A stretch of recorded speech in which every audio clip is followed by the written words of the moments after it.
came over from England, wanted to rent the studio to make Carry On Sergeant. And he didn't know any Canadian, so he said, would you like to come on with me, be one of my assistants?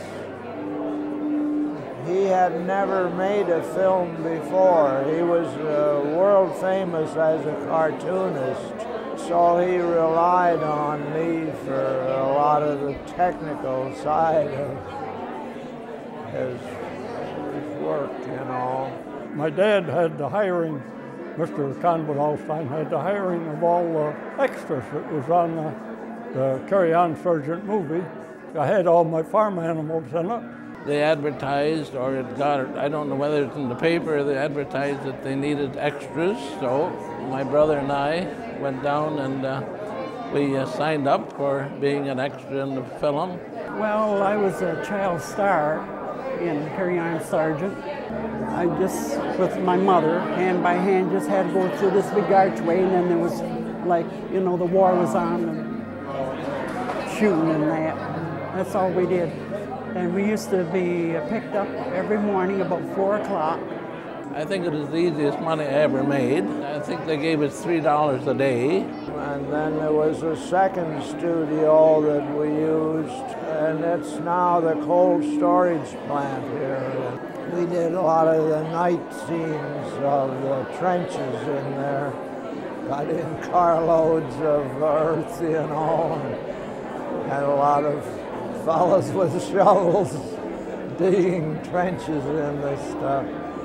I do all their exposures for the trenches, and one day over in the mill yard where the trenches was, why the director got real excited and he started yelling at the electrician to push certain switches when the house would blow down or another part of it would go, and so he got excited and he pushed down all the levers, and there was guys boosted 20 feet in the air, so all over the place, and they thought the real war had started, and they run out real fast.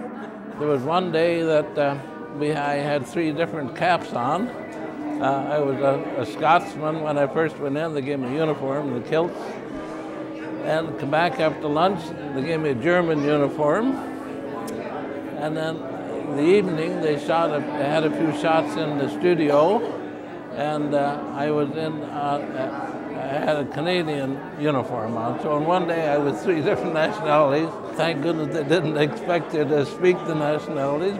Bairn's father at one stage wanted a picture of the town of Ypres badly bombarded. So this wasn't practical, so we decided to make a little miniature of it. The building's about this big. And we did that on top of that building.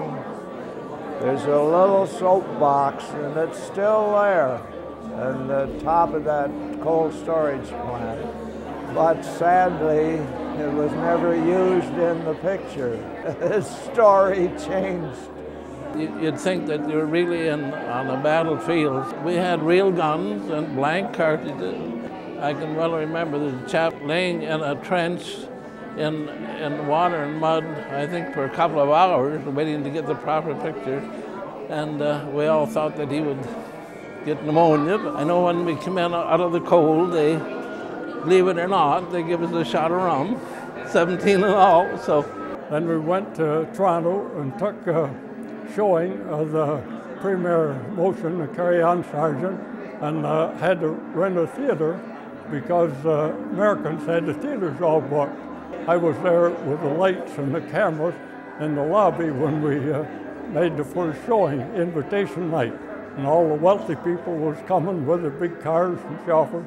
When they come out, they said if they can make pictures like that in Canada, why this is it, this is real good. This is an occasion for me. I would have been very happy to stay on here and make pictures the rest of my life in this studio. But I just was thinking, all you local people here, we might have been together all these years. I thought that was a wonderful idea for Trenton to recollect that it had once been the Hollywood of the North. I don't think Canadians do that enough.